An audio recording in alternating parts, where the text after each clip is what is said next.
नाही पण हे आणले काय ना 2007 नंबर आपल्या माध्यमातून नाही, पण ह्यांचा 7 नंबर चालू आहे ऑनलेग आहे, त्यामुळे त्यांचं सुरू करायला लागेल आणि त्याच्यानंतर एकत्रित करताना आपल्याला देता येईल संधी. धन्यवाद अध्यक्ष महोदय. आपल्या माध्यमातून सरकारचं लक्ष वेधण्यासाठी मी पॉइंट ऑफ इन्फॉर्मेशनच्या माध्यमातून माझी भूमिका मांडण्यासाठी उभा आहे. राज्यामध्ये गेल्या 4 दशकापासून धनगर समाजाच्या आरक्षणाच्या संदर्भात सातत्यानं आंदोलनं होत आहेत. धनगर समाज रस्त्यावरती उतरतोय, उपोषणं, रास्ता रोको, मोर्चा अशा वेगवेगळ्या पद्धतीनं आंदोलनं सुरू आहेत. आजही अनेक लोक रस्त्यावरती उतरलेले आहेत. अध्यक्ष महोदय, धनगर समाजाच्या एसटी आरक्षणाच्या अंमलबजावणीच्या संदर्भामध्ये वेगवेगळ्या टप्प्यामध्ये वेगवेगळ्या नेतृत्वाच्या माध्यमातून प्रयत्न झाला गेला, परंतु आजपर्यंत त्या मागणीला यश आलं नाही. 2018 पासून या चळवळीमध्ये मी स्वतः लक्ष घालून काम करतोय, परंतु आम्हाला यश आलं नाही. जेव्हा 2018ला आम्ही हे आंदोलन हातामध्ये घेतलं तेव्हा सरकारबरोबर जी चर्चा झाली त्यामध्ये हायकोर्टामध्ये जी याचिका दाखल झाली होती त्यामध्ये सरकारनं आमची बाजू घ्यावी असा विषय पुढे आला. मी सरकारचं धन्यवाद देईन की 3 वेळा सरकारनं धनगर समाजाच्या बाजूनं ॲफिडेव्हिट हे हायकोर्टामध्ये दाखल केली, परंतु आमची जी मागणी हायकोर्टामध्ये होती की धनगड नावाची जी जमात राज्यामध्ये आहे ती 0 आहे आणि त्यामुळे 0 जमात असेल तर त्या जागी धनगड समजून तुम्ही आम्हाला एसटीचा दाखला द्यावा.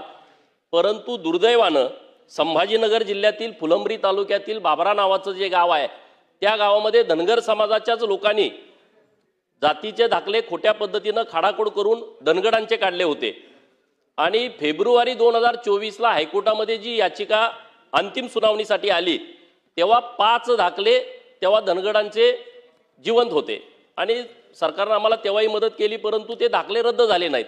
जात पडताळणी समितीचे प्रमुखांनी तेव्हा सरकारचं पण म्हणणं ऐकलं नाही आणि मग दुर्दैवानं फेब्रुवारीच्या 2024मध्ये धनगरांच्या आरक्षणाच्या संदर्भामध्ये हायकोर्टानं विरोधात निकाल दिला. विरोधात निकाल दिल्याच्या नंतर परत आम्ही सरकारकडे आलो. सुप्रीम कोर्टामध्ये आम्ही हायकोर्टाच्या निर्णयाच्या विरोधामध्ये गेलो, परंतु जे दाखले रद्द होणे होते ते झालेच नाहीत. सुप्रीम कोर्टामध्ये पण आमच्या विरोधामध्ये सुप्रीम कोर्टानं निर्णय दिला. नंतर सरकारनं जे 5 दाखले खिलारे नावाच्या कुटुंबियानं काढले होते ते रद्द केलेले आहेत. आता आम्ही परत सुप्रीम कोर्टामध्ये गेलो की म्हटलं की आम्हाला आता हायकोर्टामध्ये पुनर्विचार याचिका दाखल करण्याच्या संदर्भात परवानगी द्या आणि हायकोर्टामध्ये जर बरं वाईट झालं तर आम्हाला सुप्रीम कोर्टात यायची परवानगी द्या. तातडीचा काय विषय तो सांगा. हा तातडीचाच विषय आहे ना आणि त्यामुळे सुप्रीम कोर्टानं आमची मागणी फेटाळली आहे. सुप्रीम कोर्टानं 2 एप्रिलला आता तारीख ठेवलेली आहे. सुप्रीम कोर्टानं हायकोर्टामध्ये तर जावा, नसेल तर तुम्ही सुप्रीम कोर्टामध्ये तुमचं काय म्हणणं आहे ते मांडा. हायकोर्टामध्ये जायला आम्हाला परवानगी दिली नाही. आता जे आमचं आंदोलन सुरू आहे, माझी सरकारकडे विनंती आहे, सुप्रीम कोर्टामध्ये आता 2 एप्रिल आमची तारीख आहे. सरकारची भूमिका काय नेमकी आम्हाला कळायला पाहिजे. सरकारनं मागे आम्हाला कोर्टामध्ये मदत केली, पण आता काय करणार आहे सरकार? 2 एप्रिलला तारीख आहे आणि दुसऱ्या बाजूला लोक रस्त्यावरती उतरलेत. समाजामध्ये प्रचंड मोठ्या प्रमाणामध्ये रोष आहे, समाजामध्ये मोठी विषमता आहे. आज 1.5 कोटी समाजाचा एक सुद्धा खासदार नाही. जे 2 राज्यसभेवरती खासदार गेले भाजपवाल्यांनी त्यांना धन्यवाद देतो, परंतु एकही खासदार लोकातून निवडून जात नाही. मोठी प्रचंड विषमता आहे. एका घरात 6 खासदार गेले, नाव आता मी घेत नाही, एका घरातले 6 खासदार आणि 1.5 कोटीतला एक पण जात नाही. IAS IPS ची संख्या काढा, त्यामध्ये पण आम्हाला त्या पद्धतीचा टक्का मिळाला नाही आणि म्हणून लोकांच्या मध्ये प्रचंड रोष आहे. सरकारला माझी विनंती आहे की आपण आता कशा पद्धतीनं महाराष्ट्रातल्या धनगर समाजाच्या एसटी आरक्षणाच्या अंमलबजावणीच्या संदर्भातला निर्णय घेणार आहात. एक तर सुप्रीम कोर्टामध्ये 2 तारखेला आम्हाला निकाल आमच्या बाजूने तुम्ही बाजू मांडा, नसेल तर मग सरकारनं दुसरी भूमिका काय आहे सरकारची.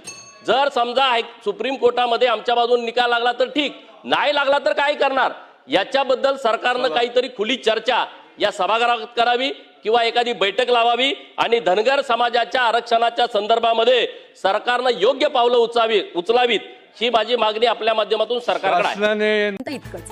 अशा आणखी महत्त्वाच्या बातम्या पाहण्यासाठी आमच्यासोबत जोडलेले रहा. आमचा व्हिडिओ लाईक, शेअर आणि चॅनल सबस्क्राईब करायला विसरू नका. धन्यवाद.